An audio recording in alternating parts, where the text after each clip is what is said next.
कमीनी बेटी बहू की शर्मनाक करतूत। नमस्कार दोस्तों, सानिया वॉइस स्टोरी चैनल में आपका स्वागत है। तो दोस्तों, आज की कहानी जब बहू ने सास को कर दिया पागल और बांध दिया जंजीरों से। वर्षों बाद विदेश से लौटी बेटी ने जब ये देखा तो चप्पल उतारी और अपनी भाभी के साथ उसने क्या किया, आइए देखते हैं। अरे समीर, समझ क्यों नहीं रहे हो? तुम्हारी माँ पागल हो चुकी है। इससे पहले कि वो मुझे या मेरे बच्चों को नुकसान पहुँचा दे, उसे पागल खाने भेज देते हैं, रोहिणी ने अपने पति समीर से कहा। समीर बोला, ठीक है रोहिणी, इस बारे में कल बात करते हैं। अभी ऑफिस से आया हूँ और तुम आते ही शुरू हो गई। क्या कहा शुरू हो गई? तुम तो कहोगे ही, तुम्हें कुछ करना थोड़ी पड़ता है, करना तो सब मुझे पड़ता है। सुबह ऑफिस जाते तुम्हारे लिए खाना बनाओ, बच्चों के लिए नाश्ता, फिर उसके स्कूल के लिए लंच, स्कूल के लिए बस में बैठा के आओ। इतने सारे घर के काम और ऊपर से तुम्हारी माँ, इनसे मेरा जीना हराम कर रखा है। अब तो यह घर का कोई काम भी नहीं कर सकते, इसके बस का कुछ नहीं है। अब उल्टा इसकी देखभाल करने को एक आदमी और चाहिए। तुम्हें करना हो तो करो, मुझे नहीं होगा। इसलिए इस बुढ़िया को कुछ इंतजाम करो, समझी तुम? समीर बोला, ठीक है बाबा, इतना गुस्सा क्यों कर रही हो? अब खाना खा लो, फिर देखते हैं माँ का क्या करना है। खाना खाकर दोनों सो के अगले दिन सुबह उठकर जैसे ही रोहिणी किचन में गई, वो बहुत तेज चिल्लाई, आज तो मेरे हाथों से चिंता नहीं बचेगी। बुढ़िया कहेगी, काम की न काश की, दुश्मन अनाज की, कुछ करने से तो रही नहीं। काम बढ़ाने को देखो, हमेशा तैयार रहती है। उसकी आवाज़ सुनकर तुरंत समीर दौड़ता हुआ अपने कमरे से आया और रोहिणी गुस्से में तमतमाते हुए अपनी सास की ओर दौड़ी और बिना सोचे समझे अपनी सास के बाल खींचते हुए लाई और बरामदे में पटक दिया। बेचारी उसकी सास सुमन जी अपने बालों को सहलाने लगी। उनकी मानसिक स्थिति सही नहीं थी। सुमन जी हमेशा से ऐसी नहीं थी। वे एक संपन्न परिवार से थी। उसके घर में सभी लोग उनसे बहुत प्रेम करते थे, क्योंकि वो बचपन से बहुत जिद्दी लड़की थी। दिमाग से इतनी तेज कि यदि उसके सामने कोई काम एक बार करते तो दोबारा उसे काम को करते समय एक बार भी किसी से ना पूछे, एक बार में ही सभी चीज़ों को दिमाग में बिठा लेती थी। उनकी बुद्धिमत्ता को देखते हुए उनके माता पिता ने उन्हें शुरू से ही सभी काम सिखाए जिनमें उनकी रुचि थी, जैसे कि सिलाई, कढ़ाई, बुनाई, सभी कुछ। वह हर काम पूरी लगन के साथ करती थी।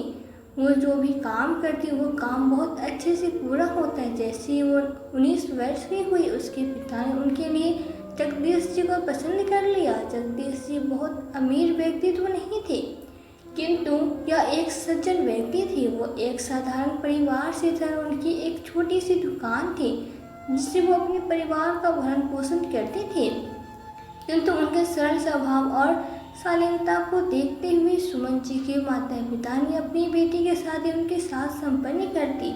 शादी के बाद सुमन जी अपने हुनर के दम पे अपने पति के साथ कंधे से कंधे मिलाकर उनका साथ देने लगी। जीवन में कितनी भी कठिनाई, उन्होंने हर स्थिति में अपने पति का साथ दिया।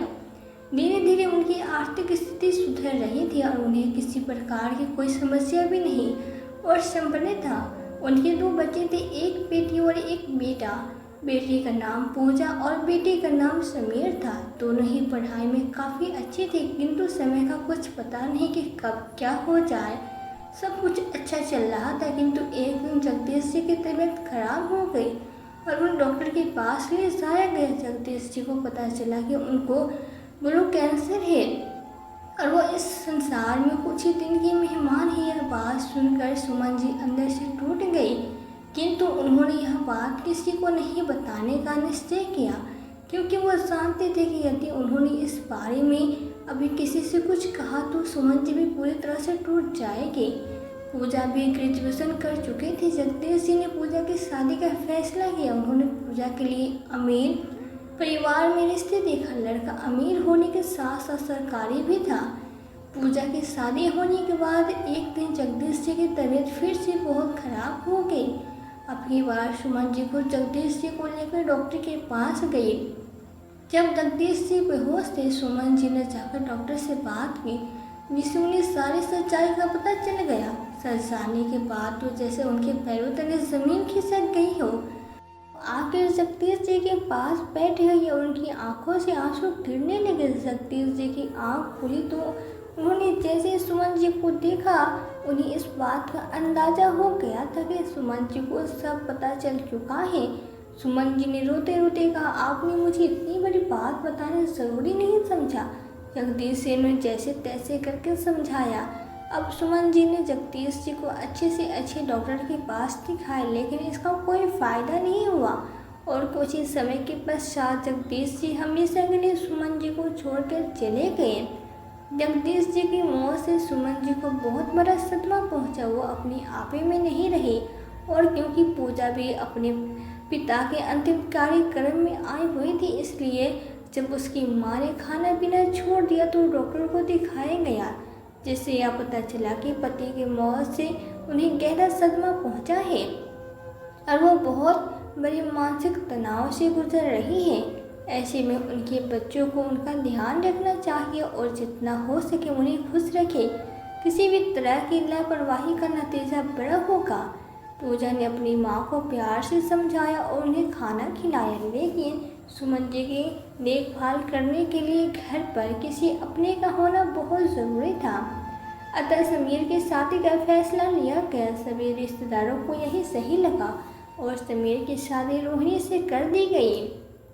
सुमन जी को क्या पता था कि वह जिसे लक्ष्मी समझकर इस घर में ला रही है, वो किसी डायन से कम नहीं है। वो उनकी सारी खुशियों को निगलने वाली थी। रोहिणी को इस घर में इसलिए लाया गया था ताकि वो इस परिवार को अच्छे से ध्यान रखे और सुमन जी का खास तौर पर ध्यान रख सके। लेकिन हुआ इसका बिल्कुल उल्टा। रोहिणी ने महीने भर में ही अपना असली रंग दिखाना शुरू कर दिया। सुमन जी जो अपने पति की मौत के सदमे में अभी उभर भी नहीं पाई थी, उनकी बहू ने उन्हें प्रताड़ित करना शुरू कर दिया। वह उनसे घर के सारे काम कराती और खुद आराम से बैठी रहती। घर के सभी काम जैसे खाना बनाना, कपड़े धोना, घर की सफाई और अन्य काम सब सुमन जी करती। लेकिन सुमन जी बस यही सोचकर सब काम कर लेती कि जब मेरी पूजा थी तभी तो मैं खुशी खुशी सारे काम करती थी। लेकिन उनकी बहू से यह भी बर्दाश्त नहीं हुआ। वो तो किसी भी कीमत पे अपनी सास से छुटकारा पाना चाहती थी। एक दिन उसने अपनी सास से कहा, अरे ओ बुढ़िया, बहुत तेज प्यास लगी है, जरा पानी ले आना। सुमन जी गिलास में पानी ले आई। रोहिणी गिलास को फेंकते हुए बोली, नया गिलास कहाँ है, उसमें ठंडा पानी लाओ। वो जाकर ठंडा पानी ले आए तो उसने पानी उसके मुंह पे मारा और कहा, मैंने तुझे थोड़ा सा पानी मांगा था, इतना क्यों लेकर आई है।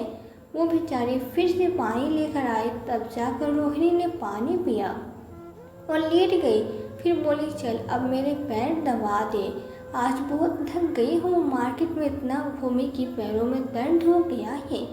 इतना बर्दाश्त करने के बाद भी सुमन जी की बहू को चैन नहीं था। वो कभी उन पर हाथ उठाने, कभी किचन में खाना बनाते समय तेल की कढ़ाई में ही पानी की छींट डाल देती, कभी बाथरूम में बंद कर देती तो कभी खाने पीने का सामान छिपा कर रख देती।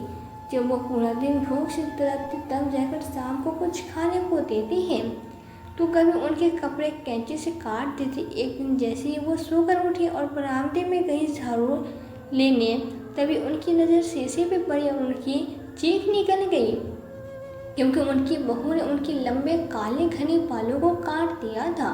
वो अपने कटे हुए बालों को देखकर रोने लगी। अब उनकी बर्दाश्त की हद पार हो रही थी। जैसे कि डॉक्टर ने पहले ही कहा था कि उन्हें किसी भी प्रकार का मानसिक तनाव नहीं दिया जाए, और यहाँ तो वो कितना कुछ झेल रही थी, जिसके कारण दिन प्रतिदिन उनकी तबीयत बिगड़ती सारी गई।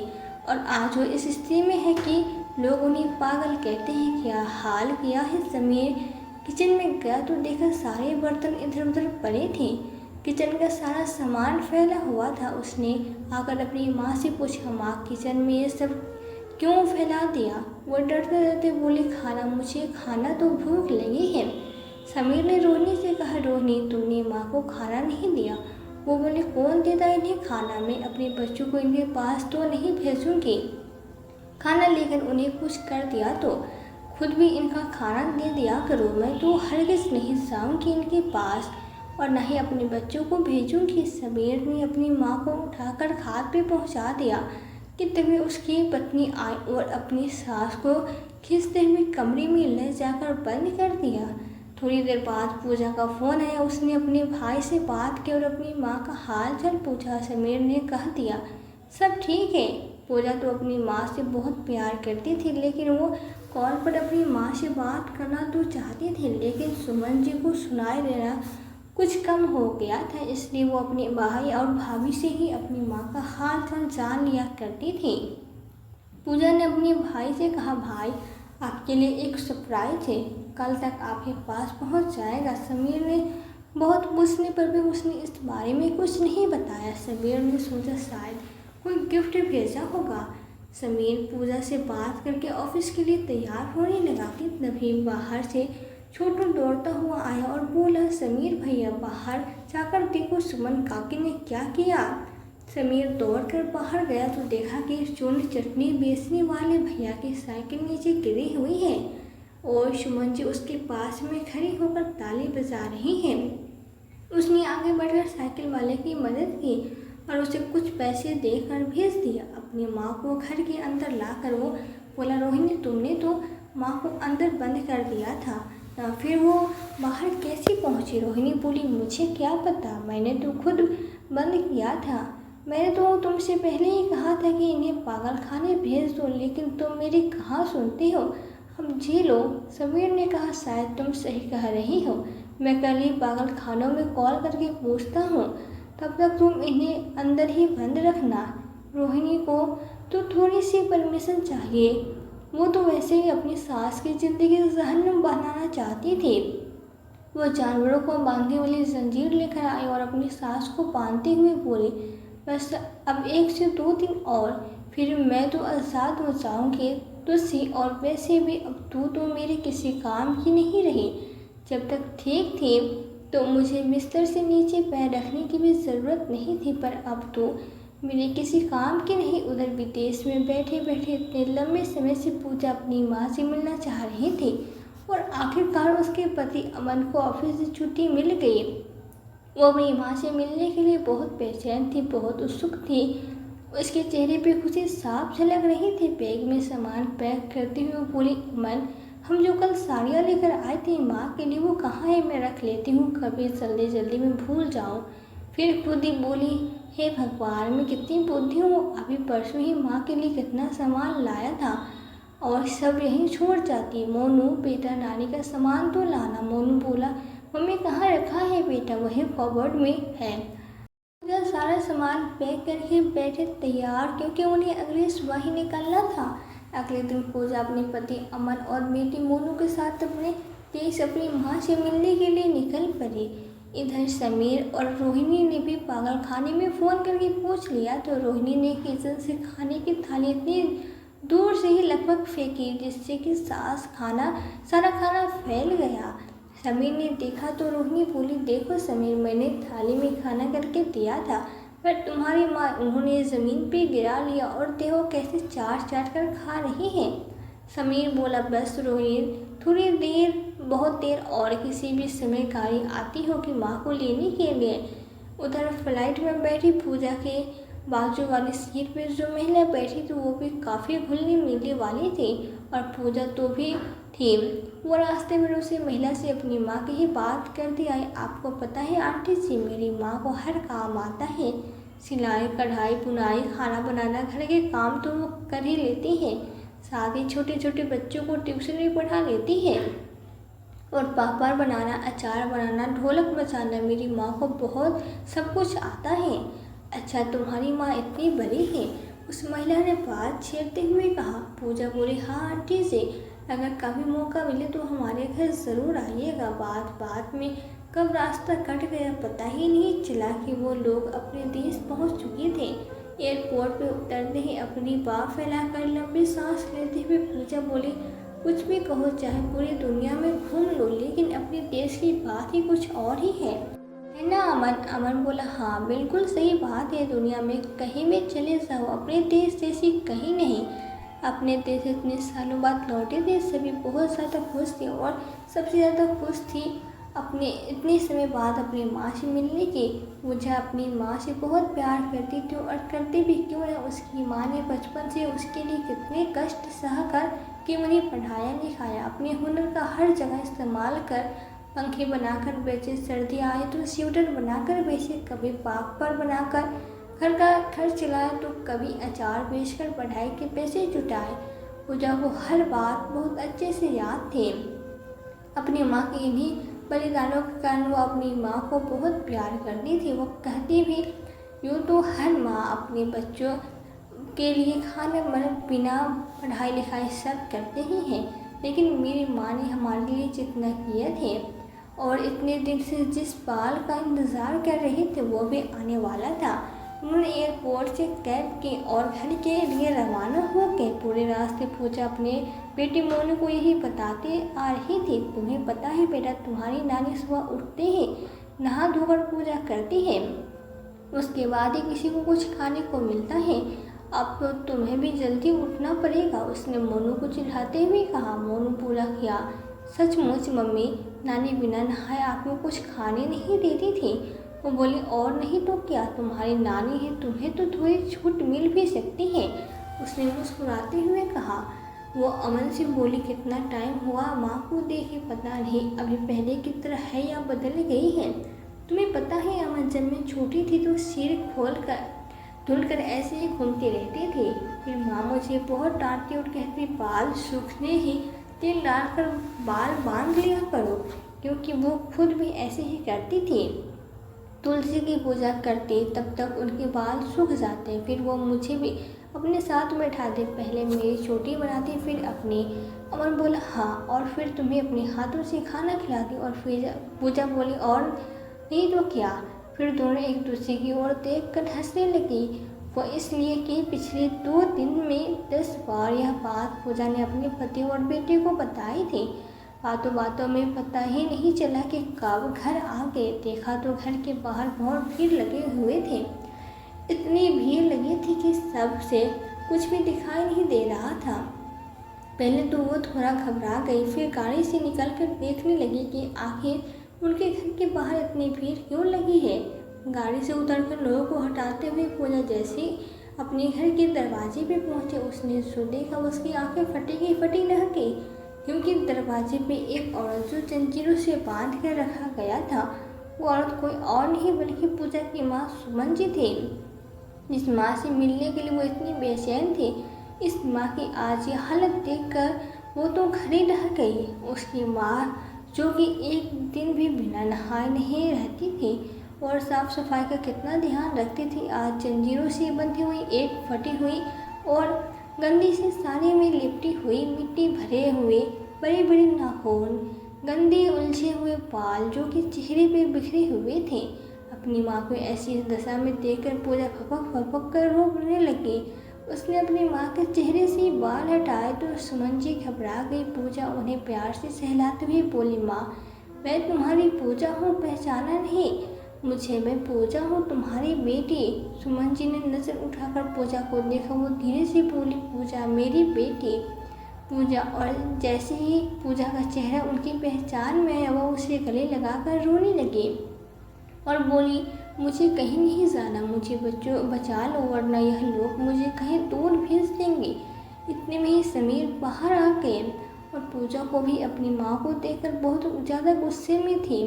बिना कुछ सोचे समझे उसने रोहिणी के मुंह पे 3-4 थप्पड़ लगा दिए। रोहिणी ने गुस्से में चिल्लाते हुए बोली, मुझे क्यों मार रही हो? तुम्हारी माँ पागल है, इसे ऐसे ही रखना होगा। रोहिणी के इतना बोलने की देरी थी कि पूजा ने अपने पैर की जूती उतारी और रोहिणी को पीटने चली गई। समीर ने पूजा और रोहिणी को अलग किया। इतना पीटने के बाद रोहिणी की हिम्मत नहीं थी कि वो एक भी शब्द बोलती। वो चुपचाप बैठी बैठी सब सुनती रही और पूजा गुस्से में चिल्लाते हुए बोली, आखिर तुम लोगों ने मेरी माँ के साथ ऐसा क्या किया जो आज उनकी यह हालत है? मैं इन्हें तुम्हारे पास किस हालत में छोड़कर गए थे और आज तुमने इनकी क्या हालत कर दी है। ऐसा क्या हुआ मेरे जाने के बाद कि अभी घर में समीर दाखिल हुआ, उसे पूजा के बारे में पता ही नहीं था। वो अंदर घुसता हुआ बोला, रोहिणी अब तुम निश्चित रहो, थोड़ी देर में पागल खाने से 2 लोग आकर माँ को पकड़ कर लिए जाएंगे। उसके बाद तुम निश्चित रहना। पूजा ने अपने भाई के मुंह से इतनी बात सुनी और वहाँ रखा डंडा उठाया और अपने भाई पर बरसा पड़ी। उसने उस डंडे से उसे तब तक मारती रही जब तक कि वो गिर न गया। पूजा ने समीर और रोहिणी दोनों को पीट पीट कर बुरी हालत कर दी थी। वो बोली, आखिर तुम दोनों ने माँ के साथ ऐसा क्या किया। मैं तुम दोनों को छोड़ूंगी नहीं। आज ही तुम दोनों पे मेंटल हरासमेंट का केस करूंगी। अगर मैंने भी कोर्ट के चक्कर लगवाते तुम्हारी चप्पल न घिसवा दी तो मेरा नाम भी पूजा नहीं। उसने अपनी माँ को उठाया, जंजीरों को अलग कर अपनी माँ को अंदर ले गया। उन्हें नहलाकर उनके पास वो सारे उसने उन्हें पहनाए। पूजा के बेटे और पति अमन दोनों ही अपनी नानी और अपनी सास की सेवा करने में पूजा की पूरी मदद कर रहे थे। पूजा ने अपनी माँ के बालों को पोंछा और सर में तेल डालने लगी। इतने में ही पड़ोसन विमला आंटी आई। पूजा ने उससे पूछा, आंटी जी ऐसा क्या हुआ जो आज माँ की हालत हो गई। विमला जी ने सब बताया। पूजा ने मेंटली हरासमेंट का केस कर दिया। कुछ दिन वो वहीं रही और अपनी माँ की सेवा की, क्योंकि उसने अपने भाई और भाभी पर केस कर दिया था। इसलिए उसके भाई भाभी माँ के पैरों में गिड़गिड़ाने लगे और माफ़ी मांगने लगे। लेकिन सुमन जी इस हालत में नहीं थी, उल्टा वो तो रोहिणी से बहुत डरती थी। पूजा ने दोनों को धुतकार कर भगा दिया और बोली, तुम्हारा आपसे मेरी माँ से कोई मतलब नहीं है। वो अपनी माँ को लेकर अपने साथ चले गए और अच्छे डॉक्टर के पास उनका इलाज करवाया। देखते ही देखते उनकी हालत में सुधार होने लगी। पति अमन और बेटा मोनू दोनों ही अपनी सास और नानी का पूरा ख्याल रखते। अगर अमन और पूजा को किसी काम से जाना होता तो मोनू अपनी नानी की दवाई और खाने के टाइम का पूरा ध्यान रखता और अमन भी अपनी माँ की तरह उनकी देखभाल करते। जल्दी वो समय भी आके जब उनकी मेहनत रंग लाई और सुमन जी पूरी तरह से ठीक हो गई। अब से अपनी बेटी पूजा के साथ इसके घर में रहने लगे। मोनू को भी नानी का प्यार मिल गया और अमन भी सुमन जी को माँ के समान ही समझते थे, इसलिए वो भी बहुत खुश थे और सब खुशी खुशी रहने लगे। दोस्तों, अगर कहानी अच्छी लगी हो तो वीडियो को लाइक करना ना भूलिए, जिससे हमें भी थोड़ा सा मोटिवेशन मिलता रहे। चैनल को सब्सक्राइब जरूर कर लें ताकि आने वाली वीडियोज़ की नोटिफिकेशन आपको मिलती रहे। धन्यवाद।